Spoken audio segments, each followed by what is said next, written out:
Man, they really got to stop getting points. I have been saying this for 6 games now.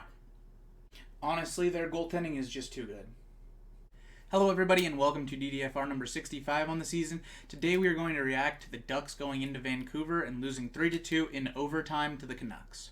All right, let's hop right into it. All right, so these were two bad teams playing against each other, and the better of the two teams won. Pretty simple.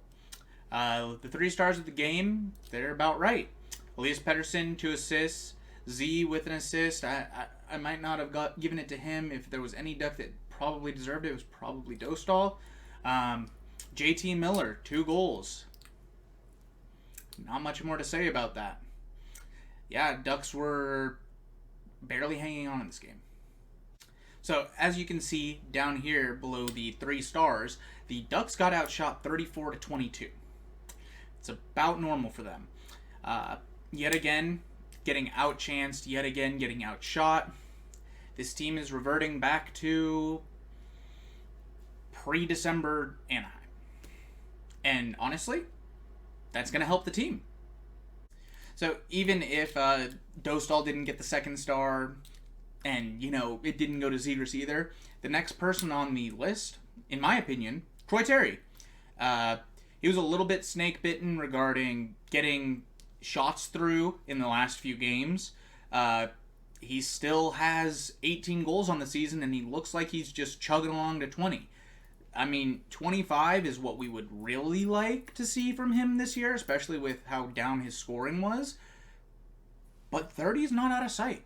30 is really not out of sight. It's 12 goals, and the Ducks have about 17 games left. It's possible for him. Probable, not really. Possible, yes. 7 goals in 17 games, that's very doable for Troy Terry, but 12 and 17, he'd need to be on a freaking torrid scoring pace. So the game started out relatively slow. The teams looked really evenly matched in the first period. And then Mason McTavish finds Troy Terry, and Troy Terry just roofs a backhander up and over Thatcher Demko. And the Ducks had life. They looked good for a little while, right up until they got a power play in which Lucas Dostal tried to play the puck behind his own net. This is about the only mistake that Dostal made the entire game, because he tried to play the puck behind the net and shoot it up the boards. Elias Pettersson knocked it down, found JT Miller in the slot, basically alone, with Dostal scrambling to get back into the net. And, Dostal doesn't really have a chance, but he did it to himself. Rough goal by Dostal, and the Ducks go into the first intermission tied at 1. In the second period, Andrei Kuzmenko breaks through. A nice little pass from Anthony Beauvillier, and yeah, no doubt for Kuzmenko. Great shot. And yeah, the Vancouver Canucks take a lead, but only for about 20 seconds, because then Zegras and Ryan Strome come down the other way. Zegras finds Brock McGinn right in front, and it's basically a tap-in for Brock McGinn. He played well. Brock McGinn has looked okay since coming over. They're putting him on the top line, which is a lot to ask of Brock McGinn, but at this point, the Ducks don't really have a lot to put next to these players. So when I say the Ducks survived to overtime, I mean it. The Ducks were getting hemmed pretty much the entire third period, didn't look great, and the momentum shifted to Vancouver's favor and carried in their favor all the way through overtime.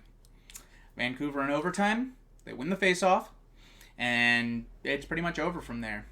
Only 20 seconds into overtime, and Quinn Hughes finds JT Miller. JT Miller basically goes end-to-end, and man, what a shot. He's terrible at defense. Let's get that out there. JT Miller, horrid defender. But that dude can score. That dude can score, and what a wicked, wicked shot.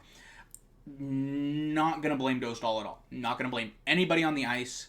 That was just a short side snipe, and most players can't do that.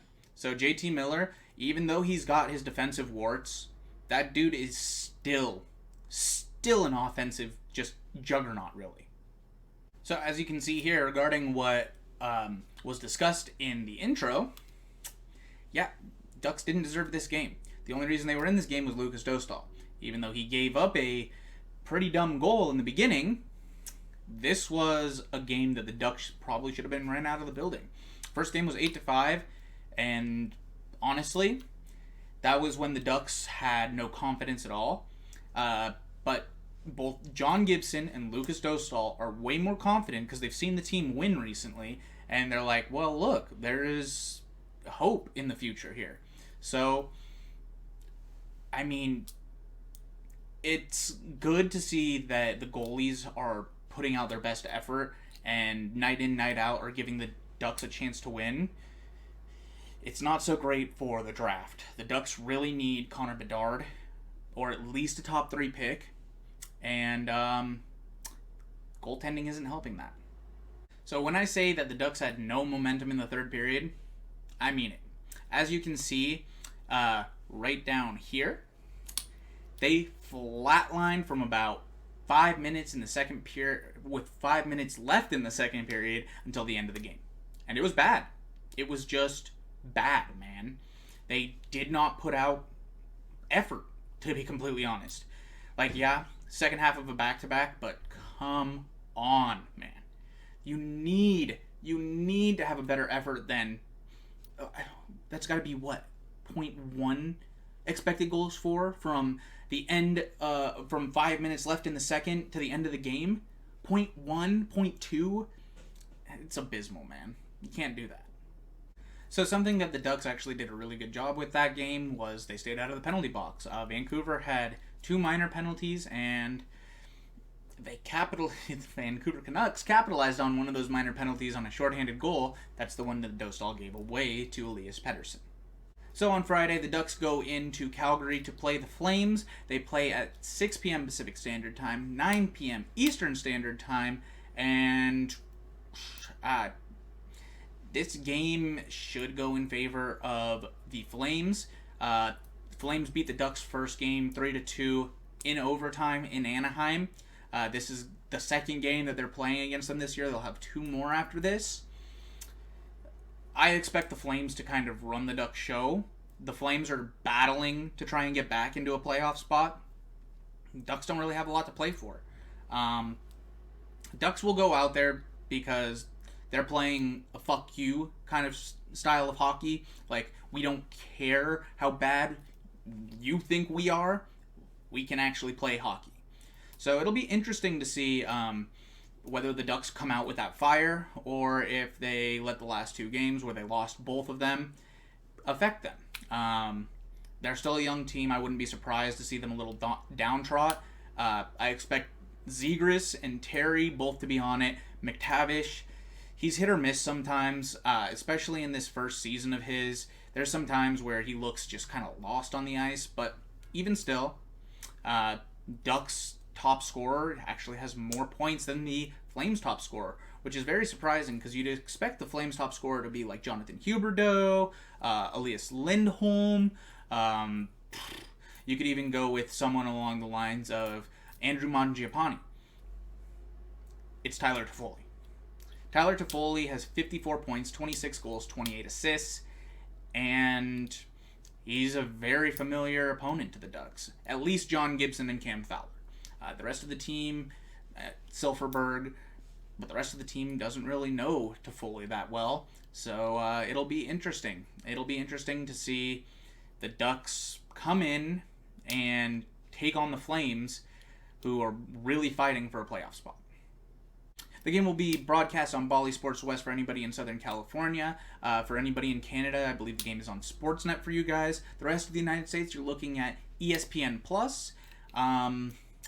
Yeah, I expect this game to go in Calgary's favor. Alright, that is it for this one. Thank you all so much for coming and watching. I appreciate everybody who watches the DDFRs. Hit that like button if you like what you saw. Hit that subscribe button if you really like it. And I'll see you in the next one. Bye-bye.